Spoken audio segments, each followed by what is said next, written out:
Hello students, welcome back to the virtual class. In the last session guys, I told you something about the economics, that what is economics, right? આપણે basic meaning શીખી ગયા.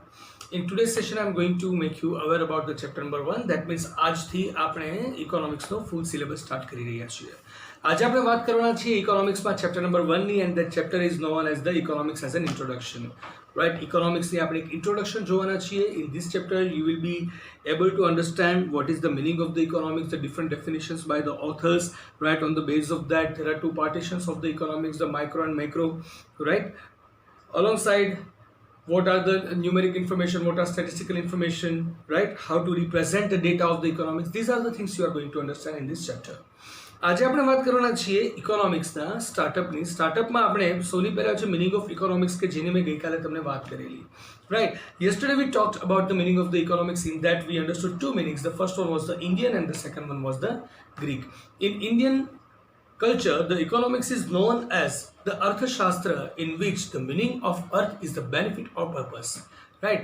And the second word was the oikonomos, which is derived from the Greek language, right? Oikonomos, if we divide that word into two parts, there are two small words which are joining them, right? The oikos, that's the first word, that means the households, that means whatever the things you have with you, and the second one is the nomos, that is the method to management, right? So that's how the two words combine with each other and becomes the one single word oikonomos, which means how to manage the households, the way to manage the households, and from that only the English word economics was derived.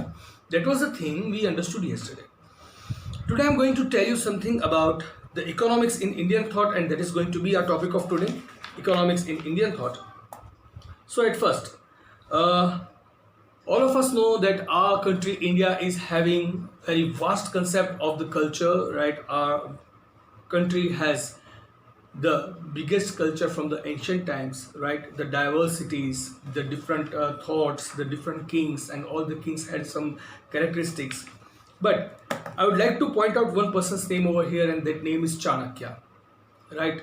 Chanakya was one of the best theorists of his time, right? And he, very first time in the world, he presented the complete detailed knowledge about the management of wealth, how to manage all the wealth. That means the Arthashastra, right? He was the first person to introduce the ancient form of the economics before 2500 years. Today I'm going to talk about him only.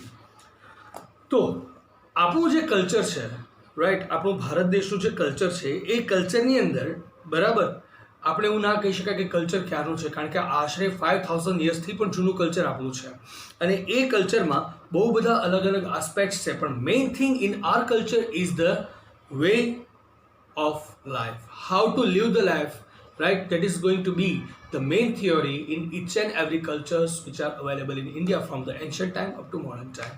પહેલાના સમયથી અત્યાર સુધી તમે જોઈ લો તો જીવન કઈ રીતના જીવવું, એ થિયોરી મોટા ભાગના દરેક કલ્ચર આપણને શીખવાડે છે. દરેક ટાઈમમાં અલગ અલગ કલ્ચર્સ આવ્યા, પણ દરેક કલ્ચરમાં એક વસ્તુ કોમન હતી, the way to live life, that means human welfare, એ આપણા કલ્ચરમાં પહેલેથી હતું. તો જ્યારે સનાતન ધર્મ જે છે ભારતનો, બરાબર, એટલે કે એવું મનાય છે કે જે સંસ્કૃતિ ભારતમાં હતી, સનાતન સંસ્કૃતિ, right, the ancient culture of the India, that says there are four main functions to be done by the human.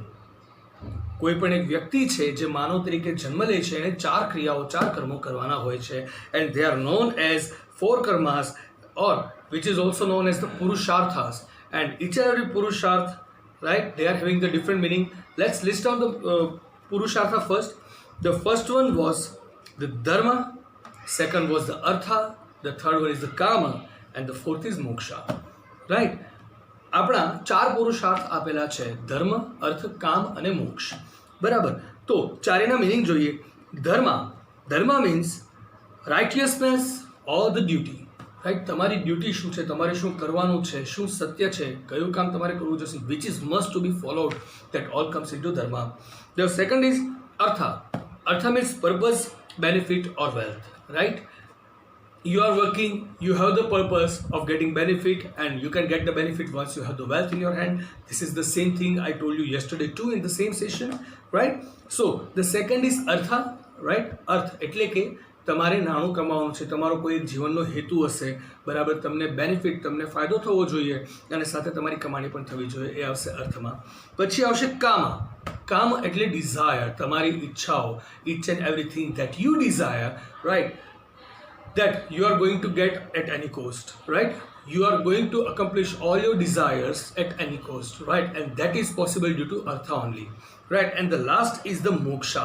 Moksha means the liberation, right? The last step of the life, that after you are done with everything, you have no any willingness remaining, you have no any desires remaining in you, and then you can say you have got the moksha. That is the culture of our nation, that is the ancient culture of our nation, the belief, right? તો મિત્રો એક વાત ખાલી અહીંયા એ કરીએ કે જો પુરુષાર્થ છે તો ચારે ચાર પુરુષાર્થની પાછળનો અર્થ છે ને એક સિક્વન્સમાં છે. સૌથી પહેલાં તમે જ્યારે ધર્મને ફોલો કરશો તો ધર્મને ફોલો કરશો એટલે તમે તમારી ડ્યુટીઝ કરશો, તમારી ડ્યુટીઝ કરશો તો તમને એનો રિવોર્ડ મળશે, ધેટ વિલ બી યોર અર્થ, એટલે કે તમારું અર્થ બનશે. અર્થની અંદરથી તમને બેનિફિટ થયો, તમારો પર્પઝ રિઝોલ્વ થયો, તમને નાણું મળ્યું, right, that means you earned, right, you got the wealth. પછી એ વેલ્થનો તમે ક્યાં યુઝ કરશો? To fulfil all your desires, અને to fulfil all your desires is the kama, બરાબર. તો પછી કામ આવે છે, તમારી જે બધી ડિઝાયર્સ છે એ બધી તમે પૂરી કરો છો, one by one desire satisfy થતી જાય. પછી એક સિચ્યુએશન એવી આવશે where you have no desires, right, કે હવે કોઈ ઈચ્છા બાકી નથી રહી, and that is a situation what we call the moksha, right. So that's how, આવી રીતના આ ચાર પુરુષાર્થ ઉપર માનવ જીવન ચાલતું હતું પહેલેથી, રાઈટ. અને એમાંથી આપણે વાત કરવાના છીએ બેનિફિટ્સની, બરાબર, કે જે એક્ટિવિટી લાઈફની અંદર આપણે બેનિફિટ માટે કરીએ છીએ, the activities which are being done to get the benefit in the life, that is known as the artha, right. And we are going to talk about the artha only in this Arthashastra. That means એ જ જે છે અર્થ, કે જેને આપણે ડિટેલમાં સમજશું તો આપણે ઇકોનોમિક્સ શું છે એ સમજી શકશું, રાઈટ. તો કોઈ પણ એક એક્ટિવિટી તમે કરો છો કે જેની અંદર તમારો એક પર્પઝ છે કે તમે થોડો બેનિફિટ લેવા માંગો છો, right? Any activity which is being done to obtain the benefit in the future, right, that is called an economic activity, right? કોઈ પણ એક્ટિવિટી તમે એવી કરો છો કે જેમાં તમે એવી આશા રાખો છો કે આ એક્ટિવિટી મેં કરી છે, એના બદલામાં મને આટલો બેનિફિટ મળશે, તો એને ઇકોનોમિક એક્ટિવિટી કહેવાય. એક ફાર્મર છે, ફાર્મની અંદર ખૂબ જ મહેનત કરે છે, હળ ચલાવે છે, આખું વર્ષ કાળા તડકાની મજૂરી કરે છે અને છેલ્લે પોતાનો ક્રોપ વેચીને પૈસા કમાય છે. તો આખું વર્ષ એને મહેનત કરી, તેની પાછળનું પર્પઝ શું હતું? The purpose was just to get the crop cultivated, and after cultivation sell it out into market and earn the money from which he can survive his family, right? Same way businessman નું તમે example લઈ લો, કોઈ servicemen નું example લઈ લો, કે પછી કોઈ professional નું એક્ઝામ્પલ લઈ લો. કોઈ પણ વ્યક્તિ જે કામ કરે છે that is on the base of the artha, right, એટલે કે એનું પર્પઝ હશે, અને એ પર્પઝ જે છે, બરાબર, એ શું હશે કે to obtain the benefit in the future. અત્યારે જે એક્ટિવિટી કરું છું, ફ્યુચરમાં મને એનો બેનિફિટ મળે, તો આવા પર્પઝથી, બરાબર, જે કાંઈ પણ વર્ક કરવામાં આવે છે એ દરેકને આપણે, એ દરેક એક્ટિવિટીને આપણે ઇકોનોમિક એક્ટિવિટી કહીશું. સો in a simple form, if you are asked that what is economic activity, then you can clearly say that an economic activity is that activity which is being done with the purpose of obtaining benefit. An economic activity is that activity which is being done with the purpose of obtaining a benefit in the future. બરાબર, ફ્યુચરમાં તમને benefit મળશે એવા આશયથી તમે જે કામ કરો છો એ દરેક કામને તમે ઇકોનોમિક એક્ટિવિટી એટલે કે આર્થિક પ્રવૃત્તિ ગુજરાતીમાં કહી શકો, right. And it is also one of the 4 duties, right. આપણે જે ધર્મ, અર્થ, કામ, મોક્ષ શીખી ગયા, બરાબર, એમાંથી એક ડ્યુટી પણ છે, બરાબર, હ્યુમન બિંગ માટે, કે જેનાથી એને વેલ્થ ક્રિએટ કરવી પડે છે. Artha is basically an activity, it is a duty, right. એક એવો પુરુષાર્થ છે કે જેની અંદર a person is suppose to create the wealth, right. તો એ વેલ્થ ક્રિએટ કરશે એનાથી કે જેથી એ જીવી શકશે, બરાબર, અને જેટલા પણ મટીરિયલ પ્લેઝર્સ છે એ બધા એને મળશે, right. So that's how the artha works. So 2500 years ago, Kautilya, કે જેને લોકો ચાણક્ય તરીકે ઓળખે છે, એણે એક ડેફિનેશન આપી હતી. એણે એની બુક અર્થશાસ્ત્ર લખી હતી, અને એની અંદર એણે ઇકોનોમિક એક્ટિવિટી છે એ કોઈ પણ માણસ કરે છે તો એની પાછળનું પર્પઝ શું હશે એના ઉપર પણ વાત કરેલી. So according to Kautilya, the intention of a human being is artha. આ એક ડેફિનેશન છે. According to Kautilya, the intention of a human being is earth.